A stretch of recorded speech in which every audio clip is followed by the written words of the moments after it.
तो ये तो अपराध किया था, बिल्कुल ये तो पता ये अपराध किया था। इसको क्यों नहीं इसका इनकाउंटर कर दिया गया? हाफ इनकाउंटर इनका लाया हुआ है, मगर इनकाउंटर होना चाहिए था। उसको जो है रमेश को वहीं मार देना चाहिए था। ऐसे अपराधी को जब मार देते तो यहाँ माँ के दिल पे थोड़ी ठंडक मिल जाती और पिता के भी दिल पे थोड़ा ठंडक मिल जाता कि मेरे बेटे को मारने वाला जो अपराधी है उसको मार दिया गया। मगर आज इसीलिए रो रहे हैं। देख रहे हैं, मैं जब मिल के आया हूँ कि ये अपराधी आज भी जिंदा हैं, उनके बेटे को मारकर, तो उस माँ के ऊपर, उस पिता के ऊपर क्या बीतेगी। हम तो चाहते हैं कि 5 बेटी है उनके पास। मैं तो मांग भी करता हूं योगी आदित्यनाथ जी से, आप नहीं दे पाओगे, मगर जो ज़मीन है, ये मकान है, ये पावर है एसडीएम और तहसीलदार को तत्कालीन इन बेटियों के नाम से करके, और जो वहां पे राजेश एसआई है उसको तुरंत जो है टर्मिनेट करें नौकरी से, क्योंकि सारा रचा हुआ जो है खेल उसी का है। को तो ला के दे नहीं पाएंगे, मगर हम उनके दुख को थोड़ा सा बांटने की भी कोशिश की।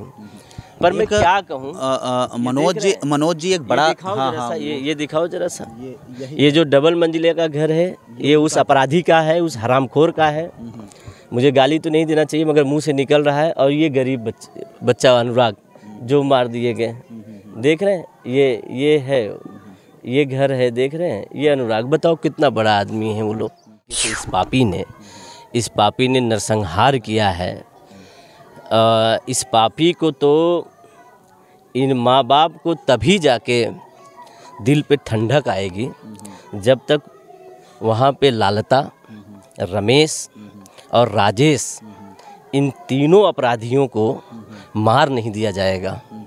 क्योंकि ऐसे हमारे समाज में इस तरीके के पापियों को तो तुरंत मार देना चाहिए। सबसे बड़ा अगर कोई अपराधी और दोषी है तो यहाँ का राजस्व विभाग है, और उससे बड़ा अपराधी अगर कोई है तो यहाँ के थाने पे जो यशो रहे हुए हैं और यहाँ के एसआई क्षेत्राधिकारी जो है वो सबसे बड़ा अपराधी है।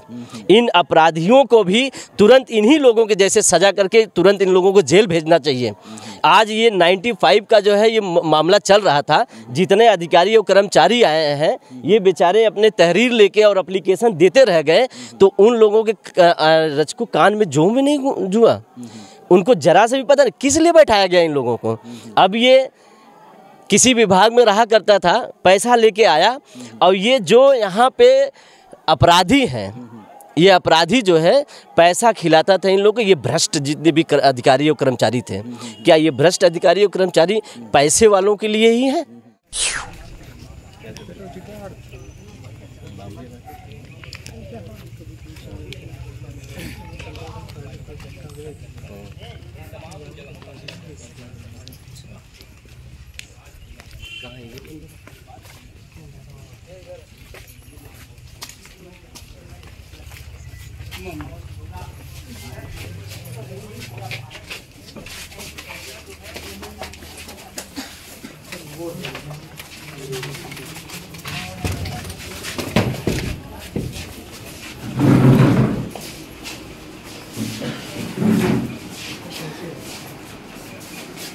मगर हम लोग आपके दुख को कम नहीं कर सकते।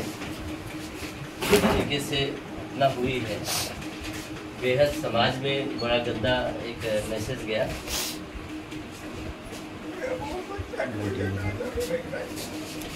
हम जानते हैं वो आपका कलेजा था, वो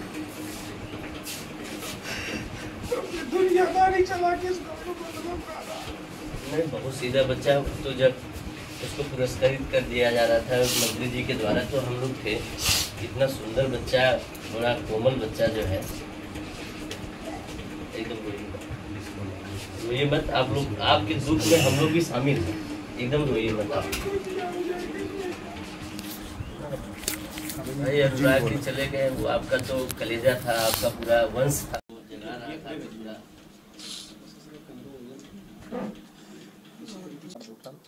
पापी आई है प्रशासन एप्लीकेशन लेके जाई, कहाँ तो लोगों नहीं हुआ, तो लोगों ऐसे थोड़ा मनवा जब लेके हमारा कौनो सुनवाई न करा। बताइए, ये सब तो बहुत बड़ी लापरवाही है शासन प्रशासन की तरफ से। अगर इस प्रकार की बात प्रशासन के लोग बोल रहे हैं तो कहीं बाजार जाके हम सुने ना, कहीं कैसे कहा ला हटाए नहीं, कहाँ जाओ जाओ, ये सब होता रहा। वहीं आज सुबह दरोगा आयल है ना, तो कहा था वो जब उसने काटा होगा तो आप लोग भी ललकार के दौड़े होंगे। खाली हमरे घरा रहल के दिमकवा खराब हो, रहल के हमरे घरा के ललकार के दौड़े बदे, ललकारे वाले रहल होता तो काट लेता नहीं से। हम मैं छोड़ के चल गया मास्टर से बतियावे लगल, कहा तुमसे बात नहीं करेंगे। उगे बतियाबा का चीज बतियाबा हमसे तू। हमने ललकार के दौड़े भरे रहल हुई, हमारे एक लड़का घर छोड़ के पास था ही बदे।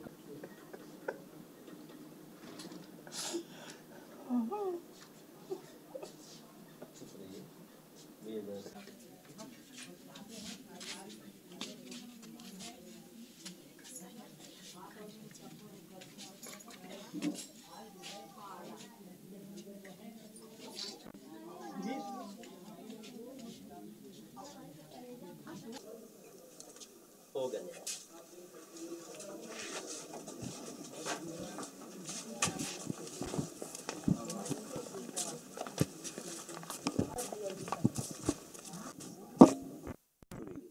क्या स्टोरी की? जो बोले वही अजयपाल शर्मा का जो है एनकाउंटर। अभी हम लोग अनुराग यादव के घर पे हैं और अनुराग यादव के घर पूर्व एमएलसी प्रत्याशी डॉक्टर मनोज यादव जी पहुंचे हुए हैं और अभी परिवार से मिल रहे थे। आपने सीधा लाइव जो है वो देख रहे थे कैमरे पर। और बगल में पूर्व मंत्री जी भी हैं, राजनारायण बिंद जी हैं। हम लोग बातचीत करने की कोशिश करेंगे कि आखिरकार ये इतनी बड़ी वारदात जो है वो जौनपुर में कहीं न कहीं पूरे प्रदेश को हिला कर रख दिया है। सबसे पहले क्या कहेंगे? देखिए, मैं तो मिला अनुराग के पिताजी से भी, माँ से भी मिला। बहुत दर्द है, बहुत दर्द है।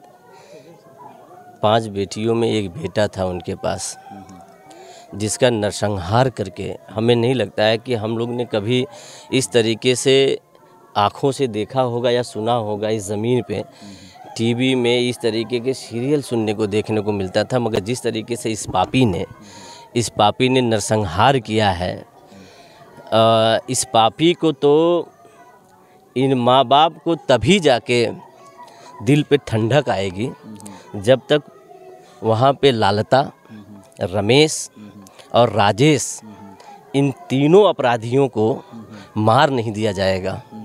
क्योंकि ऐसे हमारे समाज में इस तरीके के पापियों को तो तुरंत मार देना चाहिए। ऐसे पापियों को मैं जब देखा, उस पिताजी के पास क्या रह गया? वो तो कह रहे हैं सब कुछ ख़त्म हो गया। उस बच्चे के लिए वो आदमी फुल्की तक बेचता था, फरसा फावड़ा चलाता था, मिट्टी अपने सर पे उठा के जो मजदूरी भी करता था। केवल किस लिए? उस अनुराग बेटे को पढ़ाने के, लिखाने और आगे ले जाने, क्योंकि इतना होनहार बच्चा था। मैं उस बच्चे को मेडल लेते हुए, उसका जब आया था बच्चा जो है मेडल लेके नोएडा से, तब हम लोग भी आए थे, देखे थे उसको जो है सम्मानित किया जा रहा था। मैं उस बच्चे को देखा था, बहुत कोमल बच्चा था। जिस दिन सुने उस घटना के दिन आंसू रुक नहीं रहे थे। मैं तो साहस करके मिलने की कोशिश इसलिए किया कि देखिए, किसी के दुख को हम तो अनुराग को तो ला के दे नहीं पाएंगे, मगर हम उनके दुख को थोड़ा सा बांटने की भी कोशिश की। पर मैं क्या कहूँ, मनोज जी एक बड़ा, ये दिखाओ जरा सा। ये जो डबल मंजिले का घर है, ये उस अपराधी का है, उस हरामखोर का है। मुझे गाली तो नहीं देना चाहिए, मगर मुंह से निकल रहा है। और ये गरीब बच्चा अनुराग जो मार दिए गए, देख रहे हैं, ये है, ये घर है, देख रहे हैं, ये अनुराग। बताओ कितना बड़ा आदमी है वो लोग। एक बड़ा सवाल ये आता है मनोज जी, जिस प्रकार से शासन प्रशासन की बात किया जाए, परिवार वाले यशो साहब से कई बार एप्लीकेशन दिए और ये सारी एक्टिविटी बताया करते थे, लेकिन फिलहाल जहां पर योगी जी लगातार ये दावा करते हैं कि पुलिस प्रशासन पूरी तरह से दुरुस्त है, तो इस मामले को फिर संज्ञान में क्यों नहीं लिया गया? ये ज़मीनी विवाद के कारण एक बच्चे को एक पूरे परिवार से अलग कर दिया गया।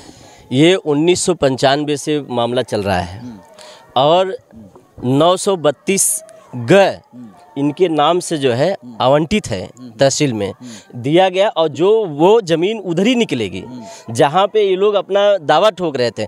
परंतु ये जितना जो नरसंहार किया है ये पापी ज़बरदस्ती यहाँ घुस के आया और यहाँ बाउंड्री भी मरवाया प्रधान जी ने। यहाँ के वीरेंद्र प्रधान जी हैं, उन्होंने बाउंड्री भी मरवा दिया कि अब ये जो है सही सलामत रहे, इस परिवार से इसका कोई विवाद न हो। मगर ये जाने के लिए इनका रास्ता था, उस रास्ते को भी बाधित करता था। पर इसमें सबसे बड़ा अगर कोई अपराधी और दोषी है तो यहाँ का राजस्व विभाग है, और उससे बड़ा अपराधी अगर कोई है तो यहाँ के थाने पे जो यशो रहे हुए हैं और यहाँ के एएसआई क्षेत्राधिकारी जो है वो सबसे बड़ा अपराधी है। इन अपराधियों को भी तुरंत इन्हीं लोगों के जैसे सजा करके तुरंत इन लोगों को जेल भेजना चाहिए। आज ये 95 का जो है ये मामला चल रहा था, जितने अधिकारी और कर्मचारी आए हैं ये बेचारे अपने तहरीर लेके और एप्लीकेशन देते रह गए, तो उन लोगों के रचको कान में जो भी नहीं जुआ, उनको जरा से भी पता नहीं किस लिए बैठाया गया इन लोगों को।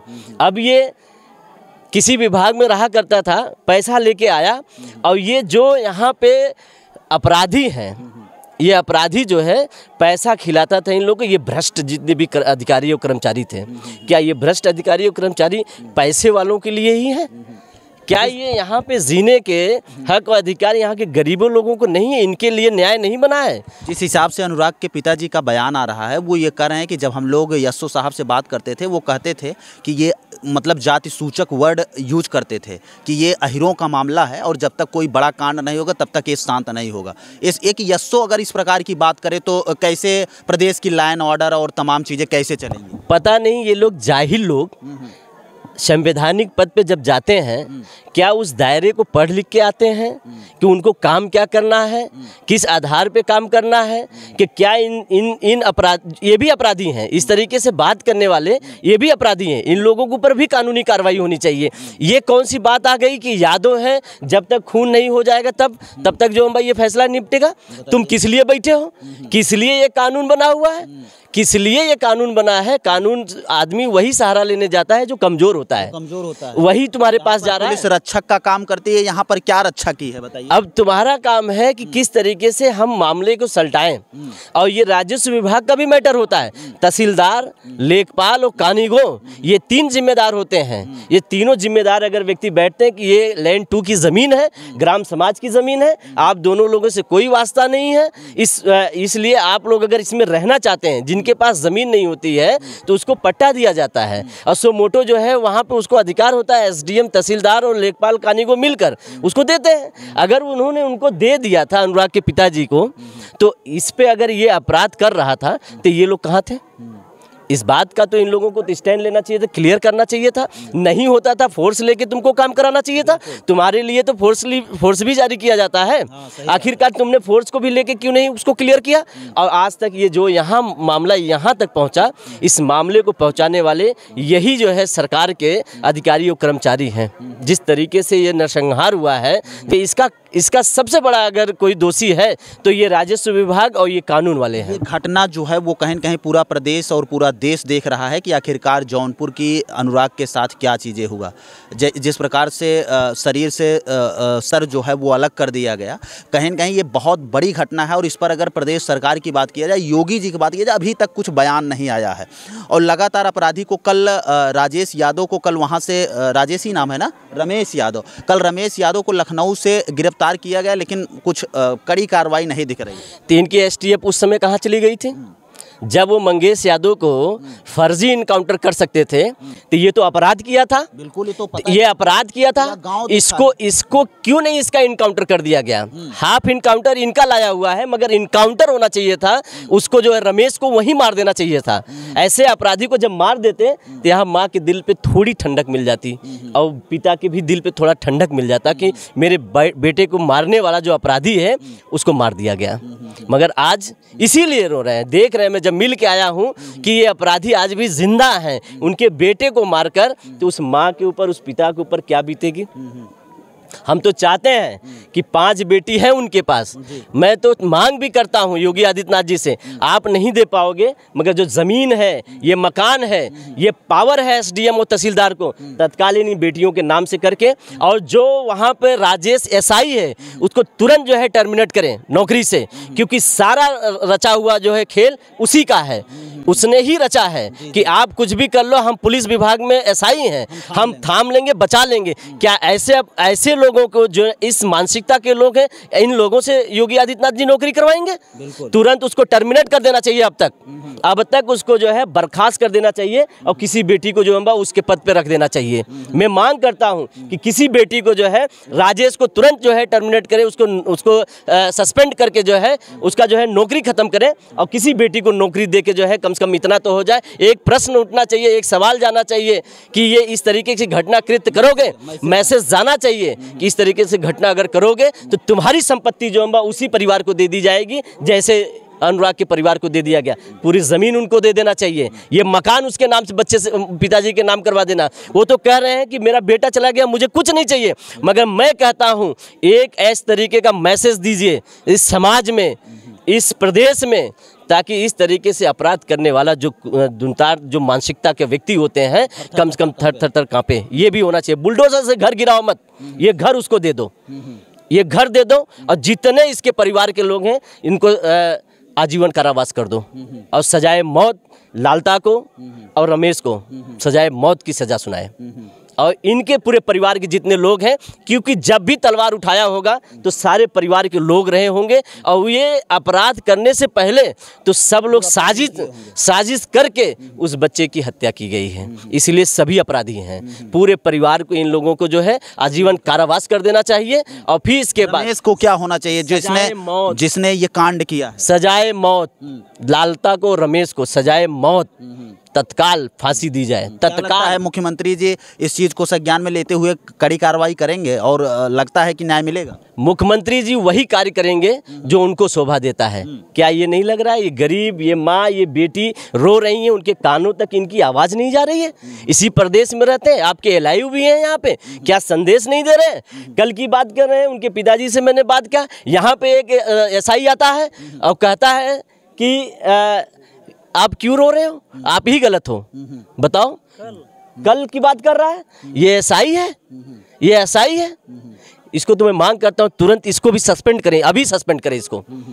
आपके चैनल के माध्यम से बात जाए, मैं डीएम साहब से, एसपी साहब से मांग करता हूँ इस व्यक्ति की चिन्हित कर लो, कौन आया था और इस तरीके की बात किया कि तुम ही गलत हो। इतनी बड़ी इनके ऊपर आपदा पड़ी है, विपदा पड़ी है, और आके इस तरीके के शब्द बोल रहा है कि दौड़ाया होगा आपके घर के लोगों ने। हाँ, आपके घर के लोगों ने उस्काया है, आपके घर के लोगों ने दौड़ाया होगा। अकेला अनुराग बेचारा, और वो दोनों तलवार लेके, निहत्ता बेचारा वो दौड़ा लेगा, तलवार लेके वो निकल रहा है और निहत्ता अनुराग दौड़ा लेंगे। हाँ, इतनी बेशर्मी से बात कर रहा है वो। एसपी से मैं मांग करता हूँ तत्काल उसको सस्पेंड करे, तुरंत सस्पेंड करे उसको। तो आप ये देख सकते हैं अभी मनोज जी पहुँचे हुए हैं, पूरे एमएलसी प्रत्याशी थे और यहाँ पे आए हुए हैं, और कहीं न कहीं दर्द है, और ये पूरे प्रदेश वासियों को दर्द है कि आखिरकार इतनी बड़ी घटना जो है वो कहीं न कहीं पूरा चर्चा का विषय बना हुआ है कि अनुराग के साथ 5 बहनों में अनुराग जो था वो अकेला था, और अनुराग के साथ इतनी बड़ी वारदात हो जाती है ज़मीनी विवाद को लेकर। चलिए हम लोग यहाँ पर हैं, तब तक बने हुए हैं और देखते हैं कि इस मामले में आखिरकार मुख्यमंत्री जी का कुछ ट्वीट बयान आता है कि नहीं आता है। और कहीं न कहीं पूरी तरह से ये समाज में बहुत बड़ी और बहुत निंदनीय घटना है।